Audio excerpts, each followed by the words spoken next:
Number 106.7. Energy. Pampanga. Energy FM. This segment is brought to you by Arena Plus. Energy FM. Traffic update. Hi, Panggang Driver! Kamusta ka naman? Wow! Ayan na naman si Panggang Driver, oh. Hindi talaga susuko sa buhay. Pero araw-araw magrereklamo. Okay lang yan, at least nagtatrabaho, di ba? Walang susuko. At dahil dyan, Panggang Driver, halika na, let's make silip-silip na our traffic update hatid po sa atin ng Arena Plus. Silipin na po muna natin ang lagay ng EDSA southbound lane ngayon pong araw ng Friday, May 10, 2024. Oo, ang EDSA southbound lane po sa lahat po ng mga umaarriba na po dyan sa area po ng West Avenue all the way to Trinoma. O di kaya naman dyan po sa area ng MRT North Station. Talaga naman pong mabagal na daw po ang daloy ng mga sasakyan. Ganon din po ang lagay dyan po sa service road ng Quezon Avenue. Ganon din po, may pagbabagal din po tayong nakikita Panggang Driver. Sa bandang Scout Borromeo naman po all the way to Timog intersection.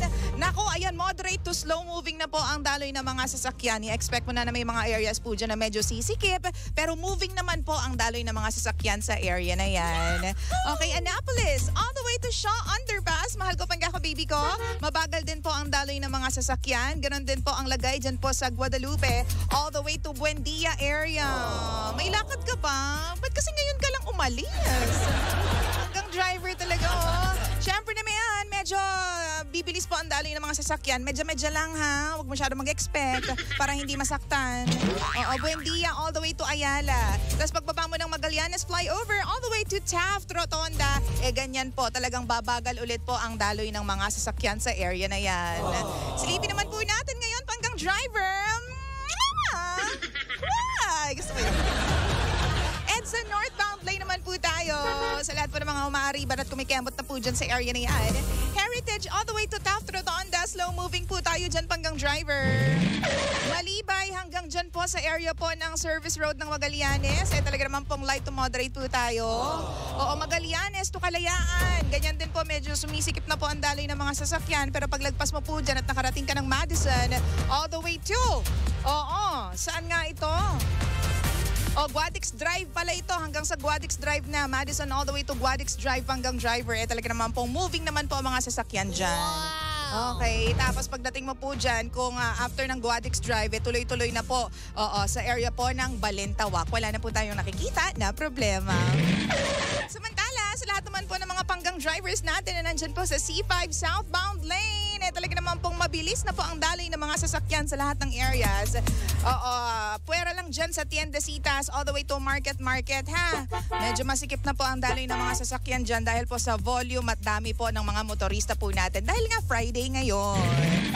Samantala, sa kabilang dako naman po C5 northbound lane na Panggang Driver, kung ikaw po ay babagtas sa kahabaan po ng Levy Mariano all the way to McKinley. Okay, expect mo na po na mabagal na po ang daloy as in bumper to bumper na po ang daloy ng mga sasakyan. Ganun din po sa SM Ora, tuloy-tuloy na po yan. Hanggang sa Bagong Ilog, hanggang makarating ka po ng Lanuza, masikip na po ang daloy ng trapiko. Ay, nako, sinasabi ko sa iyo because it's Friday. Samantala, Libis area naman po all the way to Bonnie Serrano Avenue. Umaandar naman po. Hindi masyadong nakaka-stress.